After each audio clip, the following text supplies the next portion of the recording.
आज हम शरह हयात में तेज़ी के वजूहात देखेंगे, यानी कि causes of rapid growth population. Rapid का मतलब ज़्यादा का होता है, ग्रोथ यानी कि बढ़ना, पॉपुलेशन रैपिड ग्रोथ पॉपुलेशन।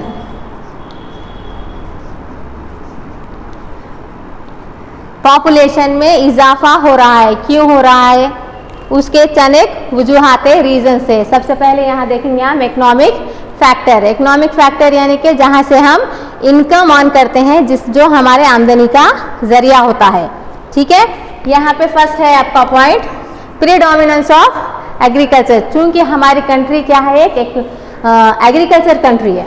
हमारी कंट्री कौन सी कंट्री है, हमारी कंट्री का नाम क्या है, हमारी कंट्री इंडिया या हमारा मुल्क हिंदुस्तान एक तरक्की पजीर मुल्क है, जिसकी ज़्यादातर आबादी कहाँ पे रहती है, रूरल एरियाज यानी कि देही इलाकों में रहती है। अगर वो लोग देही इलाकों में रहते हैं तो जाहिर सी बात है कि उनका ज़रिया माश क्या होगा, ज़राअत होगा। तो ज़राअत से 2 वक्त की रोटी हासिल कर सकते हैं, यानी कि गुजर बसर आसानी से हो सकता है। यहाँ पे आप बहुत ज़्यादा इनकम अर्न नहीं कर सकते और अपने ज़रूरियात को पूरा नहीं कर सकते। दूसरा क्या है आपका स्लो अर्बनाइजेशन।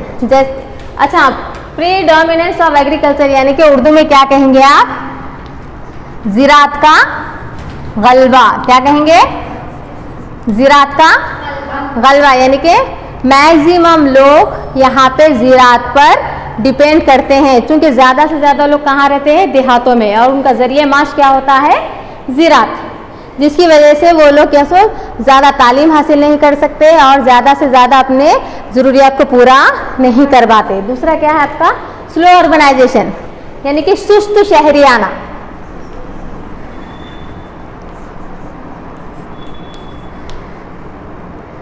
सुस्त शहरियाना यानी कि शहरों का फैलाव जो है वो क्या हो गया है, कम हो गया है।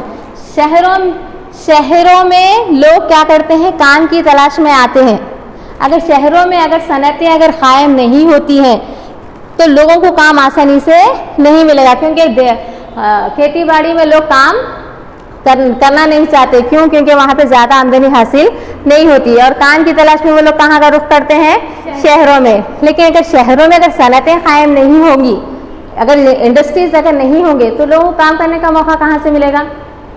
ठीक है, तो इसलिए यहाँ पे सुस्त शहरियाना भी एक बहुत बड़ी वजह है किसकी, पॉपुलेशन में इजाफे की। अब आप बोलेंगे सुस्त शहरियाने से पॉपुलेशन का क्या ताल्लुक है। लोग क्या है, शहरों में बहुत कम रहते हैं और देहातों में ज़्यादा रहते हैं। देहातों में आपको एक बात मालूम होना चाहिए, लोग अनएजुकेटेड रहते हैं, क्या रहते हैं, ना खवानदा रहते हैं, और ख़ानदान के और कम से कम उम्र में बच्चों की क्या करते हैं, शादियाँ कर देते हैं। जैसे बच्चा मैच्योर हुआ उसकी शादी कर दिए, तो जिसकी वजह से लोगों को काम भी नहीं मिलता और लोग गाँव में रहते हैं, शरह हयात में इजाफे का सिलसिला जारी रहता। तीसरा क्या है यहाँ पे, गुर्बत, या फिर इसे कहेंगे आप पॉवर्टी। पॉवर्टी का मतलब होता है गरीब, क्योंकि मैक्सिमम हिंदुस्तान चूँकि एक तरक्की पजीर मुल्क है और यहाँ की ज़्यादा से ज़्यादा आबादी कहाँ पाई जाती है, देही इलाकों में, जिसकी वजह से क्या होता है, यहाँ पे लोग गुर्बत का शिकार है। दूसरी वजह और क्या है, और ये लोग क्या करते हैं, जितने ज़्यादा बच्चे होंगे, उनका अपना एक मानना, एक अकीदा ये होता है कि जितने ज़्यादा बच्चे होंगे ख़ानदान में उतने ही आमदनी का ज़रिया बनेगा। इसीलिए पैदाइश में किसी किस्म का कोई कंट्रोल नहीं करते। क्योंकि क्या, तो पहली बात तो ज़राअत का गलबा होता है। दूसरा क्या है, शहरों में काम नहीं मिलने की वजह से ये भी एक वजह बन गई है शरह हयात में इजाफे की। क्योंकि अगर शहरों में अगर सनतें कायम नहीं होंगी और लोगों को काम नहीं मिलेगा तो लोग चाहते ना चाहते ज़राअत पर डिपेंड रहेंगे। और तीसरा क्या है, गुर्बत। गरीबी भी क्या है, एक किसी किसान के लिए एक ज़िंदगी गुजारने के लिए एक मजबूरी है, क्योंकि बच्चों की पैदाइश के लिए यहाँ पे ये लोग क्या करते हैं, कोई कंट्रोल नहीं करते और ये मानते हैं कि बच्चे खुदा का दिया हुआ तोहफा होते हैं और जितने ज़्यादा बच्चे होंगे उतने ही आमदनी का। हम क्या देखे बैठे, पहले रैपिड ग्रोथ पॉपुलेशन के इकोनॉमिक फैक्टर देखे, अब हम देखेंगे सोशल फैक्टर। सोशल फैक्टर में सबसे पहले आपका यूनिवर्सलिटी ऑफ मैरिजेस, यानी कि शादी का आम रिवाज। शादी का यानी कि हर मजहब में शादी करने का एक आम रिवाज पाया जाता है, यानी कि हर मजहब में शादी होती है। बहुत कम लोग ऐसे होते हैं जो शादी नहीं करते, कहीं कहीं हमको ऐसा एक आध देखने को मिलता है, लेकिन मैक्सिमम लोग शादी करते हैं। हर मजहब में शादियां होती है, क्योंकि शादियों के आम रिवाज की वजह से भी पैदावार में शरह पैदाइश में भी इजाफा देखा गया है। दूसरा क्या है यहाँ पे आपका अर्ली मैरिजेस, या फिर शादी के वक्त कम उम्र होना।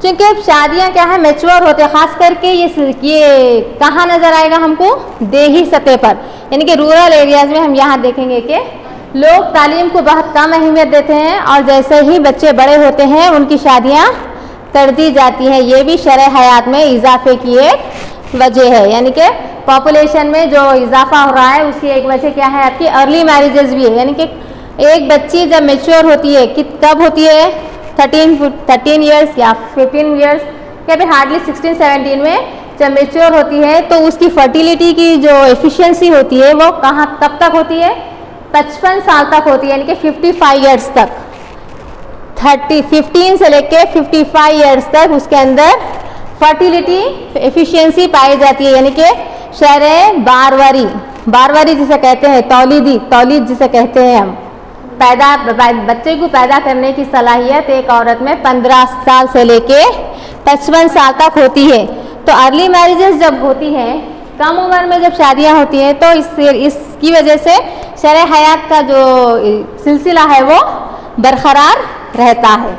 तीसरा क्या है आपका रिलीजियस एंड सोशल सुपरस्टिशंस, मजहबी और समाजी तोहमात। तोहमात का मतलब क्या है, तोहमात किसे कहेंगे, यानी कि जिस समाज में हम रहते हैं वहाँ पे इन तमाम चीज़ों को बहुत ज़्यादा अहमियत दी जाती है। जैसे कि अगर बिल्ली अगर रास्ता काट गई तो आप बाहर नहीं निकलते, या फिर आप ये मानते हैं कि घर में गैसो अब क्योंकि बच्चे चाहे कितने भी हो, एक बच्चे की ख्वाहिश हर मजहब वालों को चाहिए, यानी कि हर कोई एक बच्चे की ख्वाहिश रखता है। 4 बच्चियाँ भी अगर हो तो एक मर्द बच्चा चाहिए होता है ना। तो यहाँ पे हर मजहब में, चाहे वो कोई भी मजहब हो, यहाँ पे मजहब का नाम लेना ज़रूरी नहीं है। तो जिस समाज में हम रहते हैं हर मजहब वाले एक बच्चे की ख्वाहिश रखते हैं। आई बात समझ में, ये भी एक क्या है, शरह पैदाइश में इजाफे की एक वजह है। नेक्स्ट क्या है, मुश्तरका खानदान या joint family system. Joint family system में कौन कौन रहता है, दादा दादी, ताया ताई, चाचा चाची और आपकी अपनी फैमिली। ये तमाम लोग रहकर क्या करते हैं, जहाँ रहते हैं उसे क्या कहेंगे आप, मुश्तरका खानदान या जॉइंट फैमिली सिस्टम। तो जॉइंट फैमिली सिस्टम में बच्चों की पैदाइश का कोई मसला नहीं रहता, यानी कि उनकी देखभाल का कोई मसला नहीं रहता। तो उनके बड़े लोग जो होते हैं, जवान जो जोड़े होते हैं, यानी कि जो यंगस्टर्स जिनकी शादियां होती हैं, उन्हें ज़्यादा से ज़्यादा बच्चा पैदा करने के लिए आमादा करते हैं और उन्हें फोर्स करते हैं कि ज़्यादा से ज़्यादा बच्चों को वो तरजीह दें, क्योंकि उनकी देखभाल का कोई मसला नहीं रहता। ठीक है। लैक ऑफ एजुकेशन, जैसे गर्ल्स यहाँ पे बताया गया है कि 2001 की मरदमशुमारी के मुताबिक, यानी कि अकॉर्डिंग टू 2011 सेंसस, हमारी कंट्री की शरह ख़वानदगी क्या थी, 74.4, जिसमें हम ये देखेंगे गर्ल्स कि इसमें मर्दों का शरह ख़वानदगी ज़्यादा है बनिस्बत किसके, ख़वातीन के। यानी कि मर्द जो हजरात है, मर्दों की शरह ख़वानदगी क्या है, ज़्यादा है कंपेयर टू लेडीज़ के। यानी कि गर्ल्स की जो एजुकेशन है वो जेंट्स के मुकाबले में, बॉयज़ के मुकाबले में कम है। तो अगर आपको अपने ख़ानदान का साइज़ छोटा रखना है, या फिर कम फैमिली में बच्चे कम चाहिए आपको, या फिर आपको ये तमाम चीज़ें आपके अंदर सलाहियतें आना बोले, तो आपको तालीमी याफ्ता होना ज़रूरी है। चूँकि अगर आप तालीमी याफ्ता नहीं है तब ऐसी सूरत में शरह पैदाइश का सिलसिला जारी रहेगा।